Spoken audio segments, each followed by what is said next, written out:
बिस लैथोआव गोदान मिजिंनि लोरगि थुयै थुयै बुहुमनि गिलु बालु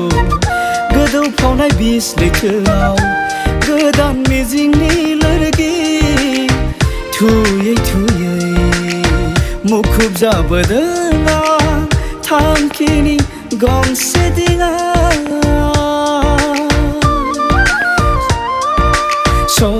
सदबांसानि जिउ हाब्राङा इयुना दाबख्रावबाय बारफैयाखै दाबो गोजोन बारा बारफैयाखै दाबो गोजोन बारा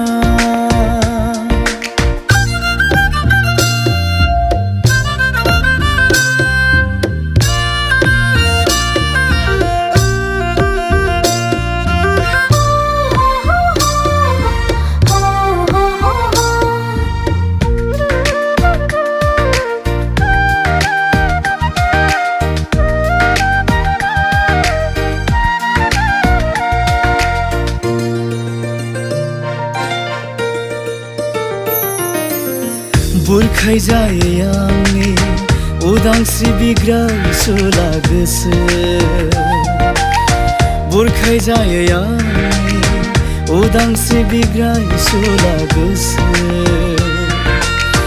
थगाय सुला बियो जोंनि गणतन्त्र अरगा थेंगोना मेरगा बेदांमोननि खोमसि बिसोरनि गोलोमदै बोहैनाय आबादनि फोथाराव संबिजितनि फोथाय खेबस' गुग्ला फसल संबिजितनि फोथाय खेबस' गुग्ला फसल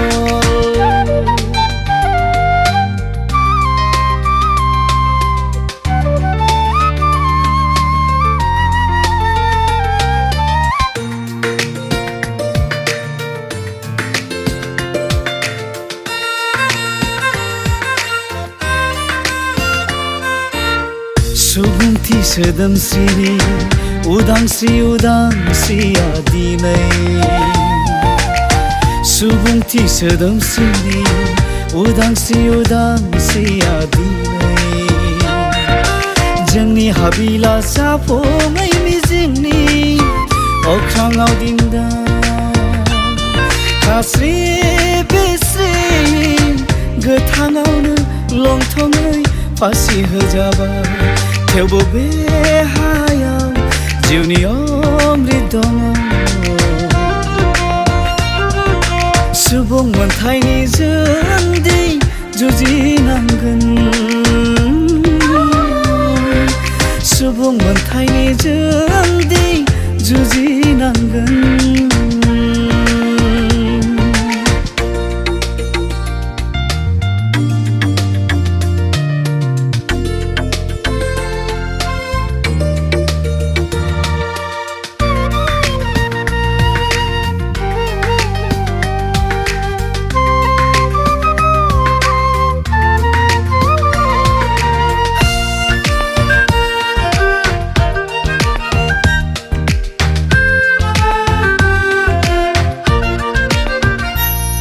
गोदान सोरजिनि आरोबाव जोंहा गोदान बिबान गोदान मिजिं लायै लायै दावगाबोदों जों दिनै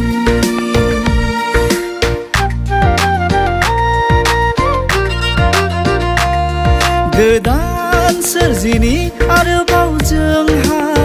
गोदान बिबान